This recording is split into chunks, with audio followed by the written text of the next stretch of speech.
എല്ലാവർക്കും ആസ്പിർ മീഡിയയുടെ പുതിയൊരു വീഡിയോയിലേക്ക് സ്വാഗതം. ഏറ്റവും പുതിയ സിനിമകളുടെ OTT അപ്ഡേറ്റ്സ് അറിയാൻ ഈ ചാനൽ മറക്കാതെ സബ്സ്ക്രൈബ് ചെയ്യുക.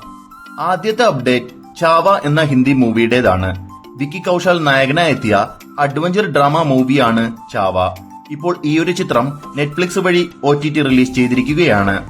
അടുത്ത അപ്ഡേറ്റ് പ്രാവിൻകൂട് ഷാപ്പ് എന്ന മലയാളം മൂവിയെക്കുറിച്ചാണ്. ബേസിൽ ജോസഫും സൗബിൻ സാഹിറും കേന്ദ്ര കഥാപാത്രങ്ങളായി എത്തിയ കോമഡി മൂവിയാണ് പ്രാവിൻകൂട് ഷാപ്പ്. ഇപ്പോൾ ഈയൊരു ചിത്രം സോണി ലിവ് വഴി OTT റിലീസ് ചെയ്തിരിക്കുകയാണ്. അടുത്ത അപ്ഡേറ്റ് പൈങ്കിളി എന്ന മലയാളം സിനിമയെക്കുറിച്ചാണ്. സജിൻ ഗോപുവും അനശ്വര രാജനും കേന്ദ്ര കഥാപാത്രങ്ങളായി എത്തിയ കോമഡി റൊമാന്റിക് മൂവിയാണ് പൈങ്കിളി. ഇപ്പോൾ ഈയൊരു ചിത്രം മനോരമ മാക്സ് വഴി OTT റിലീസ് ചെയ്തിരിക്കുകയാണ്.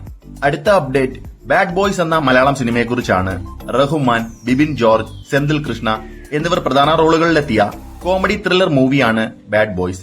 ഇപ്പോൾ ഈയൊരു ചിത്രം ആമസോൺ പ്രൈമിലൂടെ OTT റിലീസ് ചെയ്തിരിക്കുകയാണ്. അടുത്ത അപ്ഡേറ്റ് പെരുസു എന്ന തമിഴ് സിനിമയെക്കുറിച്ചാണ്. വൈഭവ് നായകനായെത്തിയ കോമഡി ഡ്രാമ മൂവിയാണ് പെരുസു. ഇപ്പോൾ ഈയൊരു ചിത്രം നെറ്റ്ഫ്ലിക്സ് വഴി OTT റിലീസ് ചെയ്തിരിക്കുകയാണ്. അവസാനത്തെ അപ്ഡേറ്റ് സ്വീറ്റ് ഹാർട്ട് എന്ന തമിഴ് റൊമാന്റിക് മൂവിയെക്കുറിച്ചാണ്. റിയോ രാജ് കേന്ദ്ര കഥാപാത്രമായി എത്തിയ മൂവി ഇപ്പോൾ ജിയോ ഹോട്ട്സ്റ്റാർ വഴി OTT റിലീസ് ചെയ്തിരിക്കുകയാണ്. അപ്പോൾ ഇനി നിങ്ങൾ കാത്തിരിക്കുന്ന സിനിമകൾ ഏതൊക്കെയാണെന്ന് കമന്റ് ബോക്സിൽ രേഖപ്പെടുത്തുക. ഇതുപോലത്തെ OTT അപ്ഡേറ്റ്സിനും സിനിമാ വാർത്തകൾക്കുമായി ഈ ചാനൽ മറക്കാതെ സബ്സ്ക്രൈബ് ചെയ്യുക.